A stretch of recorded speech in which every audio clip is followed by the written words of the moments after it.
Gracias amigos por seguir con nosotros en este encuentro con la ciencia. Estamos pues con Jorge Gavilano, ya lo dijimos, físico, egresado de la UNI, luego profesor de la Universidad Peruana Cayetano Heredia, y ahora está en el laboratorio nuclear Paul Scherrer. Sí. Ahí está, en Suiza, y utiliza justamente los neutrones para estudiar las propiedades de los nanomateriales.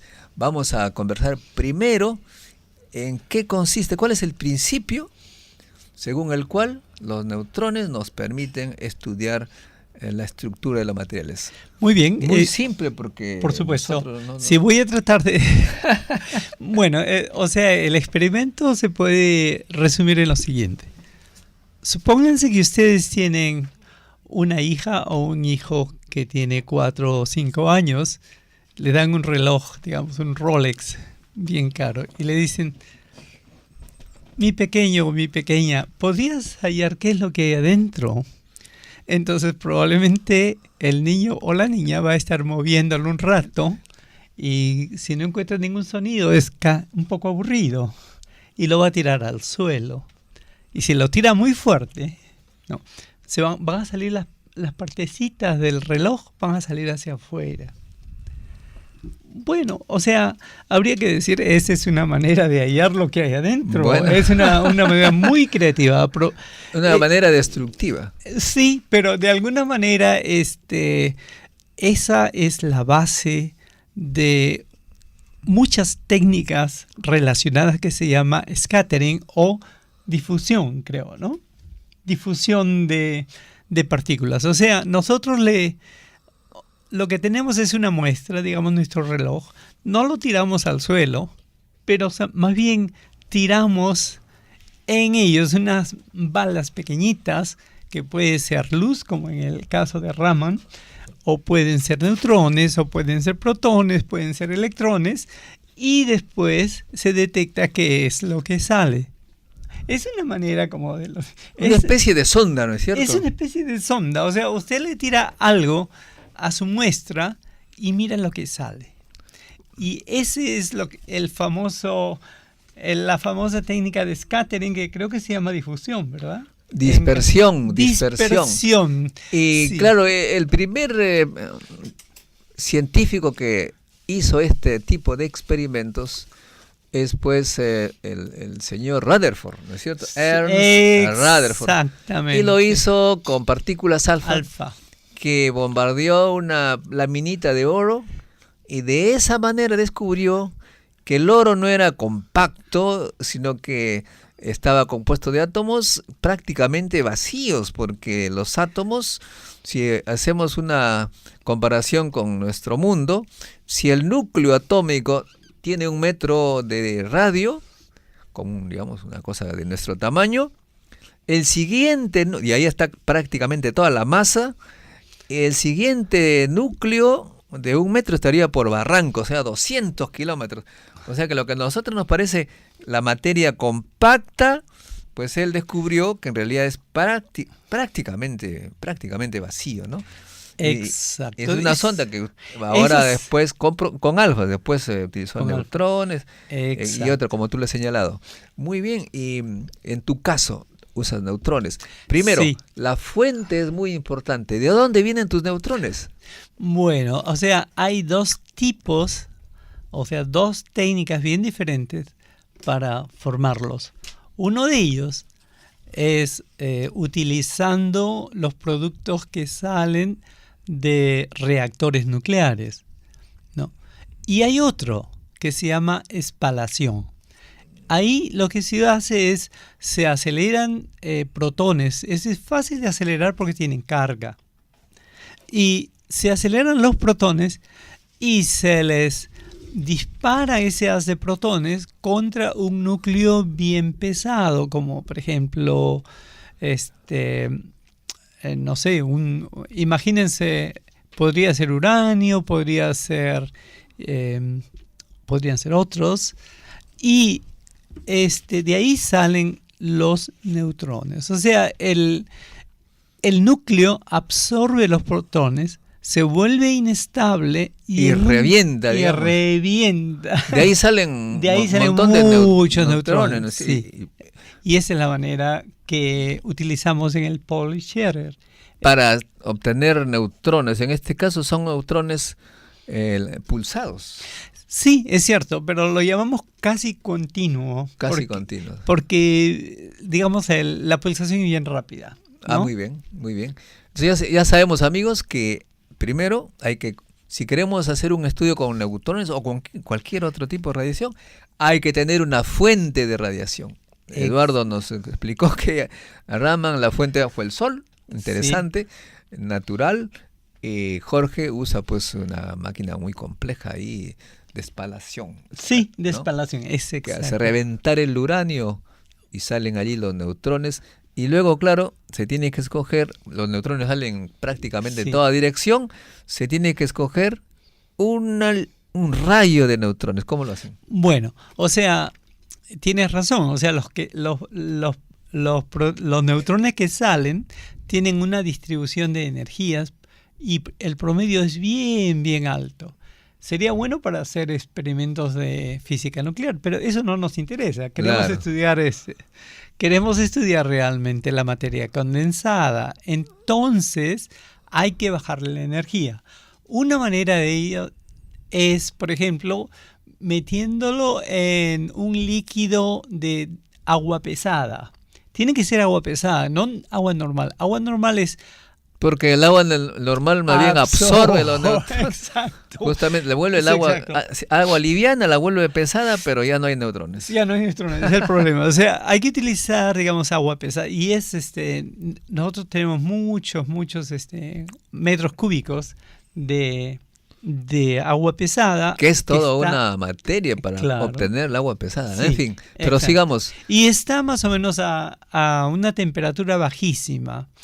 Digamos, está a 20 grados Kelvin. Claro, lo que pasa, aquí hay que explicar un poco que el neutrón a baja energía hace que su longitud de onda, porque se comporta como onda ese neutroncito, es más o menos del orden de magnitud de la distancia interatómica, digamos. Eso es exacto. Porque si no tenemos esa característica, no nos sale información interatómica, claro. Exacto. Y eso significa temperaturas bajas. Muy bajas. Así, no sé, algunos usan helio, no sé cuánto, ¿no? Sí, pero nosotros le llamamos neutrones fríos. Que no tiene nada que ver con... Bueno, lo que pasa es que la temperatura fue fría allí donde está. Se moderaron, digamos. Se moderaron. Y luego tienen un haz, ¿no? Sí, bueno, digamos, el asunto es esto, ¿no? O sea, ¿cómo guías los neutrones? Porque tienes que llevarlo desde la fuente a donde está tu muestra y hacer tus experimentos. Una guía, bueno... Hay una guía de neutrones. Así como hay guía de luz ahora, las fibras ópticas, ¿no es cierto? Exacto. Ustedes usan una cosa similar guía de neutrones. Para neutrones. ¿Cómo? ¿De qué está compuesta una guía de neutrones? Bueno, esto se primero súper interesante, Jean-Pierre. Primero es difícil, ¿no?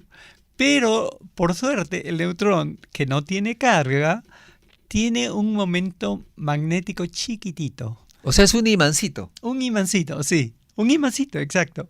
Y lo que se hace es, se toman guías que son más o menos cilindros o digamos, no sé por dónde van los neutrones, y se le pone en las paredes capas de materiales ferromagnéticos. Para repeler, digamos, los imanes. Exacto. Mira, te hago un paréntesis, por supuesto, Jorge, para un poco que la gente se divierta también, si no te le complica la cabeza.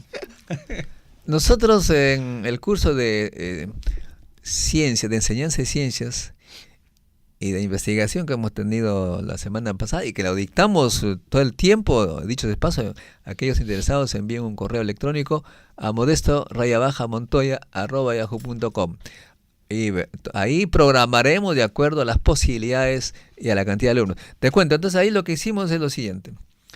un tubo de aluminio, puro aluminio, esos que se usa como colgadores, etcétera, y dejamos caer un imancito en forma de disco fuera del tubo, al suelo, y en un segundo ¡pac!, cae. Pero si lo dejamos pasar por el tubo, pues cae más lentamente. ¿Por qué razón? Porque al caer el imán genera una corriente eléctrica que lo convierte en electroimán, que se opone al movimiento, a la caída.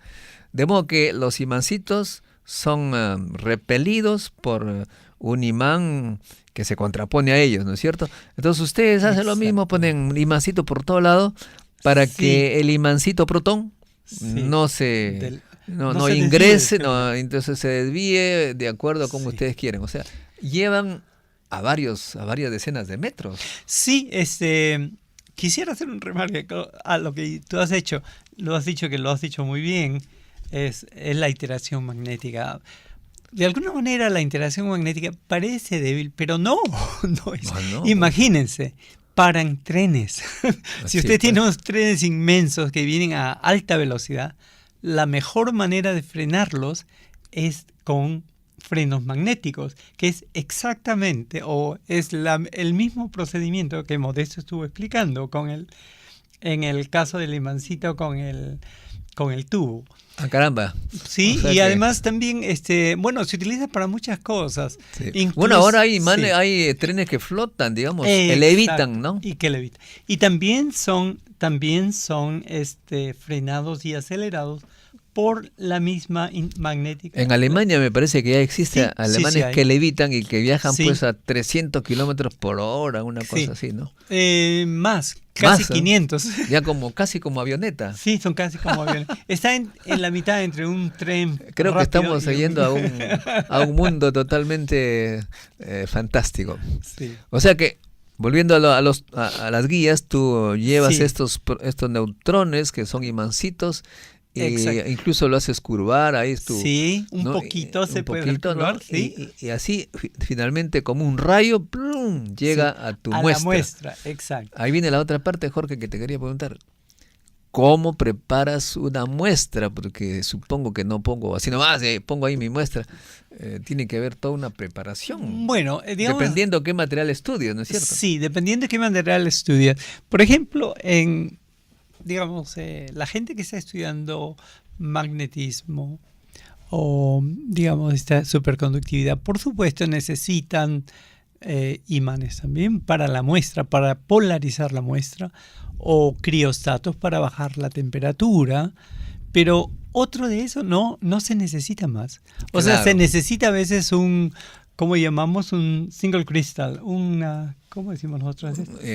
Un cristal puro. Puro, exacto. Sí. O sea, muy a menudo el problema es eso, o sea, hacerte un material, un cristal. Aquí también es importante decirle la criogenia, porque la muestra, dependiendo de su temperatura, adquiere determinadas estructuras y características, de todo modo que uno tiene que estudiar las características de los materiales a diferente temperatura, y ahí incluso uno termina conociendo las transiciones de fase, ¿no?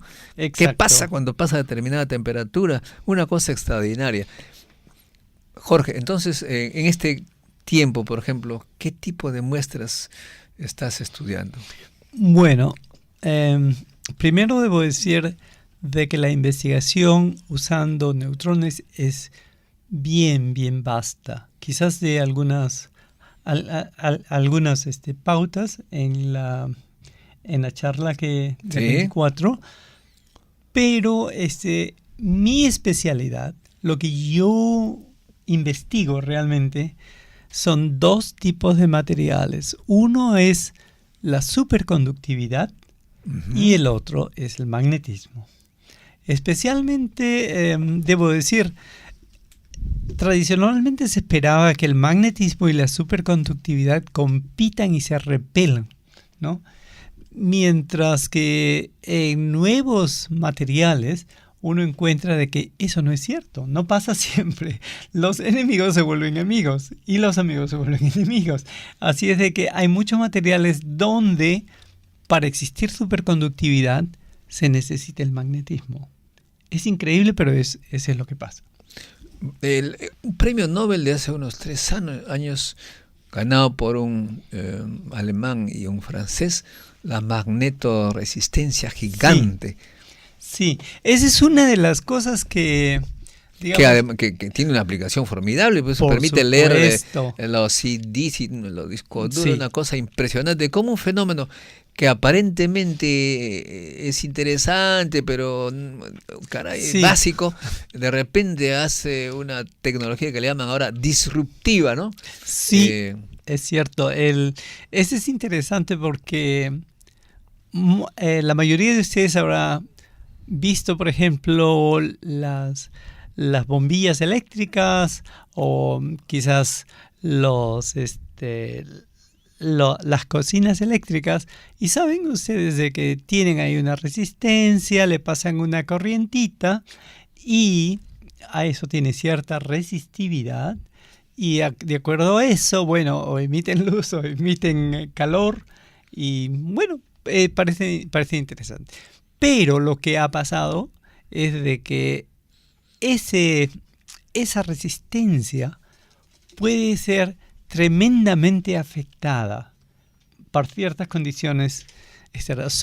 Así que es como decir pasar de un insulante a un conductor bastante perfecto. Entonces hay cambios inmensos en la resistividad cambiando ciertos parámetros. Exactamente. Bueno, y esto de la superconductividad, amigos, es una cosa impresionante porque en cierta manera lo que se busca son conductores sin resistencia, o sea, que prácticamente no consuman energía, y si hubiera superconductores para las computadoras, pues ya seríamos súper veloces, no tendríamos necesidad de como estas ventilador, refrigeradora, como se llama, ¿sí? Y sería formidable. Lo importante es que para lograr esos superconductores se requiere temperaturas bajísimas, pero hay temperaturas bajísimas y temperaturas bajísimas. Hace un tiempo, ya unos 10 años creo, se descubrió una superconductividad a una temperatura, me parece, de menos 70 grados. Sí. Y fue una cosa impresionante. Sí, es cierto, porque digamos la superconductividad se descubrió en 1911. Claro. Desde 1950 ya había una buena teoría que explicaba todos los fenómenos que teníamos, ¿no? El famoso BCS. Exacto, es el famoso BCS. Que dicho sea de paso, Jorge, yo lo aplicaba en la física nuclear, porque el núcleo cuando se fisiona también se habla de superconductividad. En fin, bueno, pero es otro tema. Pero es cierto, tienes razón, es la misma teoría. Sí, por la teoría son los mismos principios.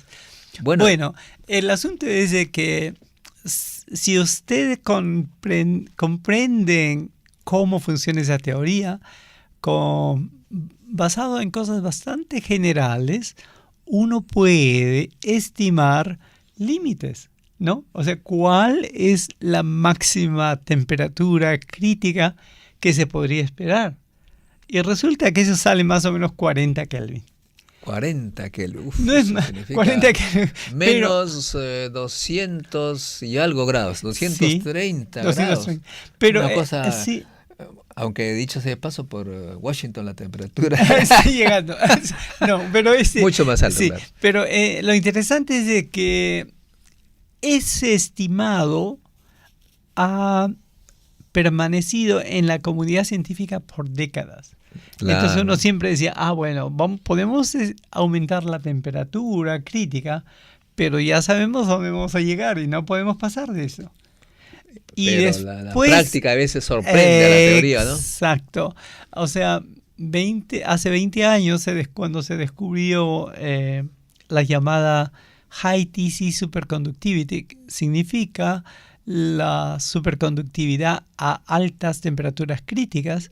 De repente, entre comillas altas. Menos 70 grados centígrados. Sí, es cierto. De repente se pasó por un factor de 2 y hasta de 3. Eso estimado. Entonces, ¿qué fallaba? Es otra física. Es otra teoría. son otros mecanismos y por supuesto el estimado anterior, basado en las otras teorías, en los otros mecanismos, ya no funciona. Ciertamente. Esa es una cuestión interesante en ciencias, que siempre hay cosas que parecen estar bien claras, y de repente alguien sale y descubre que no estaba tan claro como uno pensaba, o sea que hay otros caminos.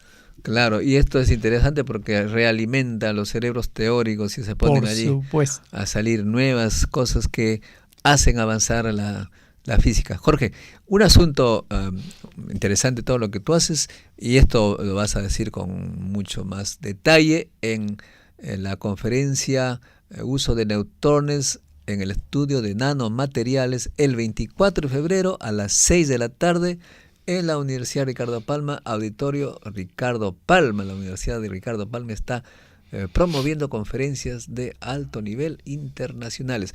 Te quería preguntar finalmente algo.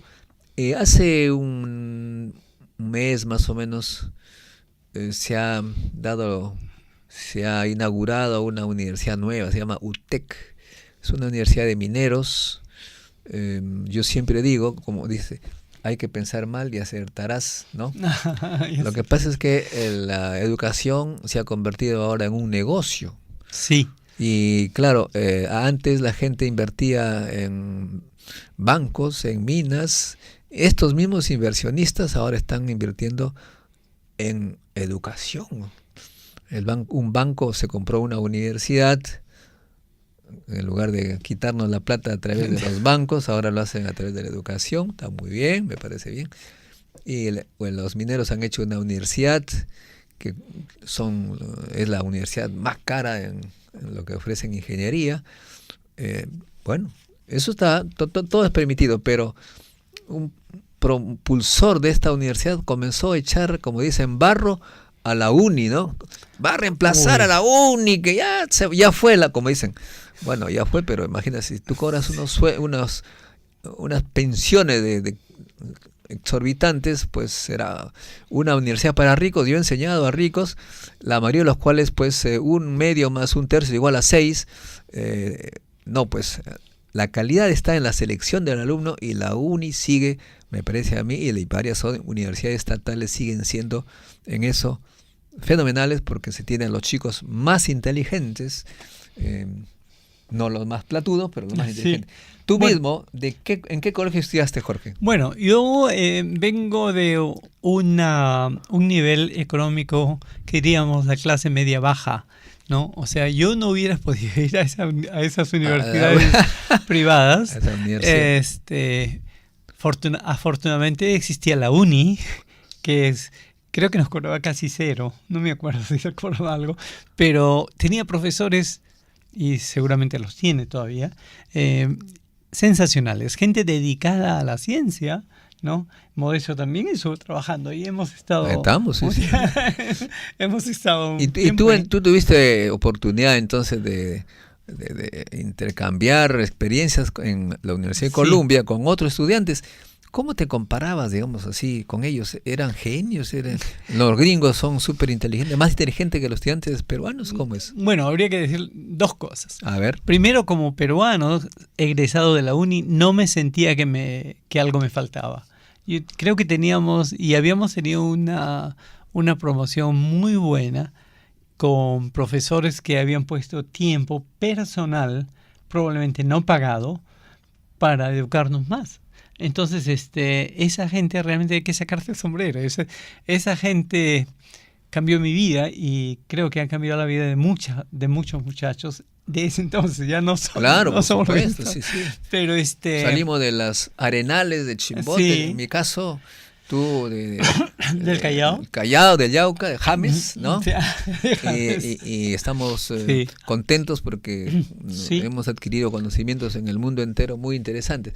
Pero finalmente hay otro tema grave, que es hasta ahora no hay una carrera del investigador en el Perú, y entonces los jóvenes que terminan como científicos, ingenieros de alto nivel, interesados en investigación, se van al extranjero, ya no vuelven. Sí, ¿Cómo ves tú ese tema? Esa es una cuestión terrible que pasa en el Perú, que bueno, a fuerza de pasar tanto tiempo, nos parece casi normal, pero es una tragedia realmente, ¿no? O sea, hay chicos que vuelven y les ofrecen 1.200 soles al mes, significa exacto. $400, $300, o sea, con doctorados. Sí, últimamente han inventado una beca de 6.000 soles por 2 años y después de los 2 años, ¿qué será? O sea, ¿qué será? Sí, esa es una cuestión que yo creo que el Perú, la sociedad peruana, pierde mucho y tiene que afrontar. O sea, ese es un problema serio, es un problema urgente. Y creo que me parece que los consejeros del presidente, que antes obviamente se oponían así terriblemente a la creación del ministerio y la carrera del investigador, han comprendido que hay que ya están proponiendo la idea del ministerio tarde, y también de la carrera del investigador, no les hacen caso, porque ya a un año de término de gobierno, poco que es difícil. Espero pues que tengan suerte para bien del Perú, y antes que se vaya este gobierno, se crea el ministerio y la carrera del investigador, porque yo siempre digo, el presidente que cree el ministerio, pasará a la historia. Claro. Y hay que ser realmente caídos del palto para no crear ese ministerio antes de dejar la presidencia, para que el siguiente lo haga. ¿No crees? Estoy completamente de acuerdo. Bueno, Jorge, te felicito. Recordamos el 24 de febrero, Jorge estará en el auditorio Ricardo Palma de la Universidad Ricardo Palma. Esto queda al final de la avenida Benavíes, el 24 de febrero, martes a las 6 de la tarde, y allí él les dará consejos cómo ir a Suiza y tener una experiencia fabulosa en ciencia y tecnología, pero también en la vida familiar, etcétera. Jorge es casado con una alemana, tiene una hija suiza, no una hija, me va a pegar, porque en Suiza también hay Suiza alemana, Suiza italiana, Suiza francesa. Un país extraordinario donde hay muchos idiomas, y eso enriquece las neuronas. Y él estará con nosotros contándonos todo eso y más este 24 de febrero a las 6 p.m. en la Universidad Ricardo Palma. Regresamos.